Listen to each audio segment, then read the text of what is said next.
Nós vamos agora voltar a falar sobre o incêndio que atingiu ontem o Hotel Blue Tree aqui em Teresina. Vamos falar com a Gorete Santos, que tem informações do Corpo de Bombeiros. Gorete, bom dia para você. Eu queria inicialmente começar conversando aí com o subcomandante do Corpo de Bombeiros e fazer uma pergunta que eu acho que é o que muitos teresinenses gostariam de saber e os piauienses também. Nós tivemos aí 5 vítimas resgatadas feridas, mas se o número de feridos, Gorete, fosse maior, o Corpo de Bombeiros teria condições de atender essa ocorrência? Bom dia.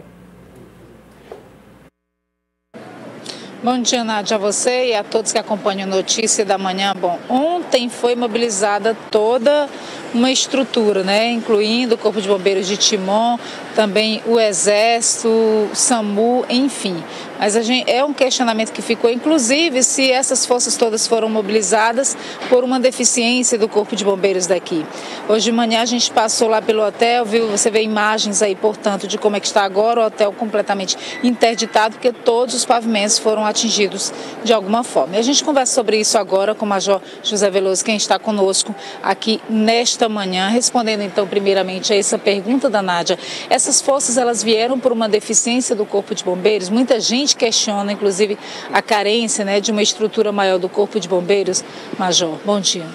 Bom dia a todos. Interessante essa pergunta, Nádia, por conta de uma situação. Na verdade, nós temos uma estrutura de defesa civil, o Estado dispõe uma estrutura de defesa civil, o Estado, vamos dizer assim, de maneira geral. No momento da ocorrência e de acordo com a necessidade, nós temos um progresso da ativação dessa estrutura. Então, no momento foi necessário, por exemplo, o Exército, o 25º, forneceu caminhões-pipa para fazer o abastecimento da nossa viatura, para não ter essa questão. Nós tivemos um apoio do SAMU com o transporte das vítimas. O SAMU tem uma regulação, inclusive, de para onde levar essas vítimas. Ele tem um controle melhor, ele é parte da estrutura de primeira resposta do Estado. Além disso, nós tivemos ainda a Polícia Militar, o S-Trans, ou seja, nós tivemos toda uma mobilização dos órgãos de resposta para fazer frente a essa questão. Claro, essa coisa ela é acionada de acordo com a necessidade.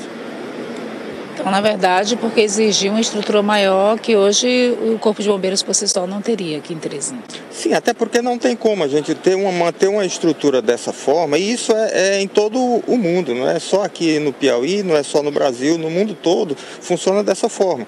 Nós não ficamos com caminhões parados. Se houver uma necessidade, ele vai ser acionado, porque o Estado tem essa estrutura que funciona. Não posso esquecer também, por exemplo, a Águas de Teresina forneceu um apoio muito bom entre outros órgãos aqui, para a gente até esquecer algum, perdoe, mas nós temos toda uma mobilização no sentido de dar essa resposta. O bombeiro tem e é uma estrutura de primeira resposta, e ela tem disponibilizado, ela tem ambulância, ele tem carro de combate a incêndio, e todas essas estruturas se interagem no momento de uma necessidade. A Nádia tem uma pergunta. Pois não, Nádia. Major Veloso, o que foi mais difícil ontem no momento para controlar essas chamas desse incêndio, que foi um susto para muita gente? Bem, inicialmente a gente tem que chamar a atenção que existe um protocolo, esse protocolo é internacional. Primeiro a gente faz os salvamentos, os resgates, depois é que nós vamos para essa parte que a gente chama de isolamento, extinção, depois o rescaldo. Existe um protocolo a ser seguido. Inicialmente foi priorizada essa questão das pessoas que estavam lá justamente para serem atendidas, então por isso é que aparentemente não houve uma prioridade no incêndio, mas as dificuldades são sempre as mesmas: o acesso, a questão da combustibilidade, do material, o tipo de ambiente que nós temos que acessar. O acesso principal é pela escada, e essa escada precisa estar bem sinalizada, precisa estar desobstruída. Então foi toda uma operação.